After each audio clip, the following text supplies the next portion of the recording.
Buku sangat berkuasa dan berpengaruh sehingga Napoleon Bonaparte pernah berkata, "Aku lebih takut dengan 4 orang penulis jika dibandingkan dengan 1000 laras senapang." Bismillahirrahmanirrahim. Assalamualaikum warahmatullahi wabarakatuh dan salam Nadi Ilmu Amalan Membaca. Sebelum saya mulalah kiranya saya memperkenalkan diri terlebih dahulu. Nama diberi Afifah Aida binti Ahmad Sabri, berumur 17 tahun.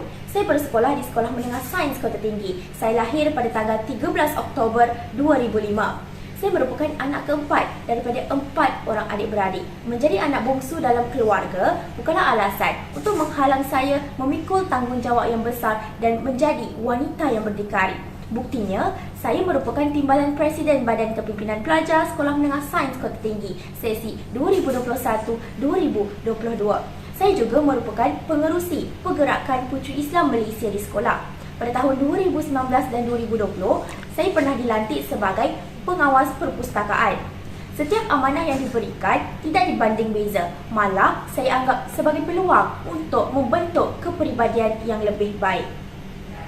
Sebagai wanita yang berpandangan jauh, saya amat mementingkan pencapaian akademik dan co-curriculum. Baru-baru ini, saya berjaya mendapat keputusan yang cemerlang dalam ujian selaras sekolah berasrama penuh dengan 9A dengan harapan kejayaan tersebut akan menjadi titik tolak kejayaan yang akan datang. Dalam bidang co-curriculum pula, saya dan pasukan telah berjaya merangkul anugerah emas dalam beberapa pertandingan inovasi peringkat antarabangsa. Sebagai contoh, dengan izin Malaysia International Young Inventors Olympiad 2021 dan I2Create 2021. Baru-baru ini, kami berjaya mendapat tempat kelima dalam pertandingan inovasi robotik peringkat kebangsaan sekolah berasrama penuh tahun 2022. Saya juga berjaya mendapat anugerah Puteri Bongsu dan Puteri Kecil Pergerakan Puteri Islam Malaysia. Saya juga merupakan pembahas sekolah. Buktinya, saya pernah mendapat anugerah perak dalam pertandingan Piala Perdana Menteri peringkat Zon Selatan tahun 2020.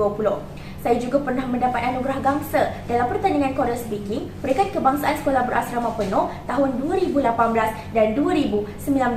Saya pernah menyertai dengan izin Math Olympiad sekolah berasrama penuh anjuran Universiti Kebangsaan Malaysia, dan juga saya pernah menyertai Chemistry Demonstration dengan izin anjuran Universiti Teknologi Malaysia dalam Karnival Kimia. Dalam peringkat sekolah rendah pula, saya pernah dinobatkan sebagai Johan Anugerah Nilam peringkat kebangsaan kategori sekolah rendah bahasa Melayu. Berpegang kepada prinsip manjada wajada, siapa yang berusaha, dia akan berjaya. Saya percaya setiap pencapaian yang dikecapi adalah berkat usaha, doa dan tunjuk ajar para guru dan rakan-rakan seperjuangan untuk menjamin kemenjadian diri sebagai pelajar yang cemerlang. Bangsa membaca ialah bangsa yang berjaya. Kata Abu Hamka, membaca berarti memberi makan kepada rohani. Maka pada hari ini saya ingin berkongsi sebuah buku yang berjudul Peristiwa 13 Mei Sejarah Perhubungan Melayu-Cina karya Lowen Comber, pakar Asia Tenggara. Buku ini berjaya diterbitkan pada tahun 1985 dan dicetak semula sehingga tahun 2013. Buku ini mempunyai kata-kata pendahuluan daripada Tunku Abdul Rahman, bapa kemerdekaan kita. Beliau mengatakan bahawa buku ini merupakan satu-satunya buku yang memberikan gambaran yang jelas, padat dan tepat mengenai sejarah perhubungan kompleks antara kaum Cina dan kaum Melayu yang menyebabkan berlakunya rusuhan 13 Mei 1969. Segala fakta yang padat itu dapat dimuatkan dalam 169 helai bilangan muka surat. Buku ini bertujuan untuk menghuraikan peristiwa-peristiwa yang berlaku sehingga meletusnya rusuhan 13 Mei 1969. Rusuhan tersebut telah diakui sebagai rusuhan yang paling dahsyat dan mengerikan yang pernah berlaku dalam sejarah negara kita, kerana Parlimen Negara telah digantung selama 20 bulan dan negara diletakkan di bawah pemerintahan Majlis Gerakan Negara Pemanggiran. Huru-hara, pertumpahan darah dan kacau bilau telah terus-menerus berlaku. Di kemuncak huru-hara tersebut, kereta api, bas dan perhubungan udara dengan dunia luar telah terputus. Penerbitan akhbar juga telah terhenti buat beberapa hari. Namun, selepas pengisytiharan perintah berkurung 24 jam kepada seluruh pantai barat semenanjung Malaysia, keadaan dapat dikawal semula pada 29 Mei 1969 di Kuala Lumpur. Namun begitu, buku ini bukanlah semata-mata untuk menceritakan kisah-kisah yang memuridkan yang telah dihadapi oleh rakyat Malaysia ketika itu. Tetapi, buku ini menganalisis faktor-faktor dalaman dan luaran yang menyebabkan berlakunya rusuhan tersebut. Antara faktor yang telah berakar selirat sejak pertengahan kedua abad ke-19 ialah kemasukan beramai-ramai orang Cina. Banci 1931 telah mendapati bahawa bilangan kaum bukan Melayu adalah lebih ramai daripada bilangan orang Melayu. Perkara ini mengejutkan pihak berkuasa Inggeris dan kaum Melayu sendiri. Hal ini sememangnya menggugat kedudukan istimewa orang Melayu sebagai penduduk asal. Selain itu, seperti yang kita sedia maklum, antara kaum Cina dan kaum Melayu terdapat perbezaan adat resam, makanan, bahasa dan agama. Perbezaan tersebut dapat dipecahkan melalui perkahwinan campur, tetapi jarang-jarang berlaku kerana melibatkan pertukaran agama.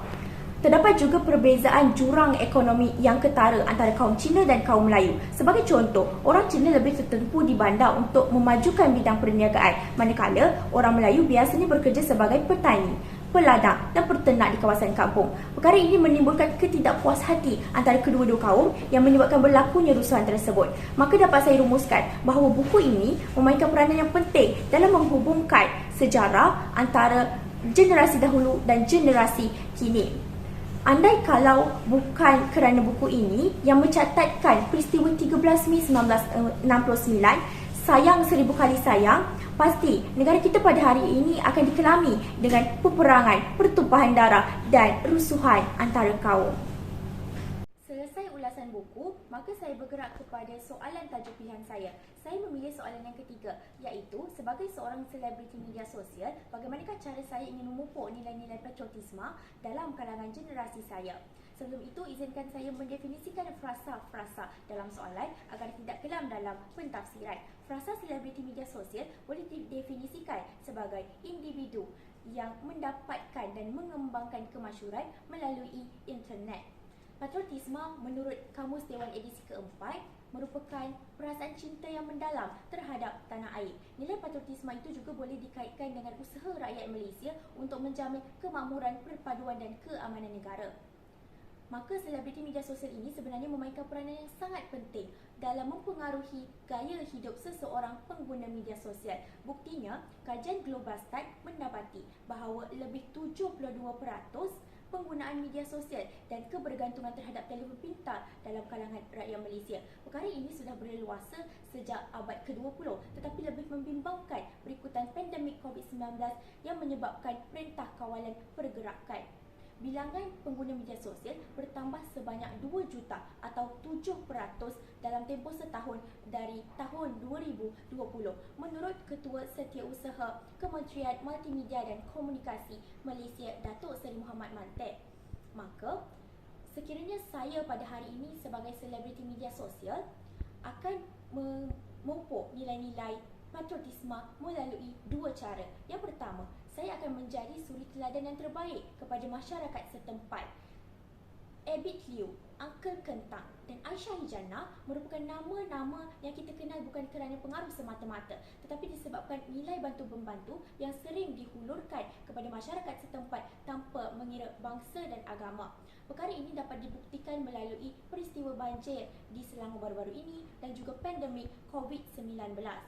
Saya sebagai seorang selebriti media sosial boleh mengumpulkan dana untuk memberi barang-barang keperluan kepada mangsa yang terlibat serta mengumpul pengikut-pengikut untuk dijadikan sukarelawan bagi mengurangkan beban mangsa yang terkesan. Yang kedua, cara saya untuk memupuk nilai-nilai patriotisme adalah melalui mempromosikan produk-produk lokal melalui ulasan dan juga iklan. Dengan ini, saya dapat menambah pendapatan dan kebolehpasaran perniagaan usahawan kecil dan sederhana. Tidak mustahil, dengan cara ini, saya dapat menurunkan kadar kemuflisan dan meningkatkan ekonomi negara. Maka sekiranya saya pada hari ini benar-benar selebriti media sosial yang mempunyai bilangan pengikut yang ramai, saya tidak akan mensia-siakan peluang itu. Malah, saya akan menyumbang lebih banyak kebaikan dan memupuk nilai patriotisme dalam generasi hari ini. Jadi saya berjaya buktikan bahawa media sosial sebenarnya tidak memberikan keburukan, malah memberikan kebaikan sekiranya pengguna memanfaatkannya. Akhir kata, perjalanan beribu batu bermula pada langkah yang satu, dan alangkah baiknya sekiranya saya dapat menjadikan anugerah Nilam Peringkat Daerah ini sebagai peluang untuk menambah pengalaman baharu. Sekian, terima kasih.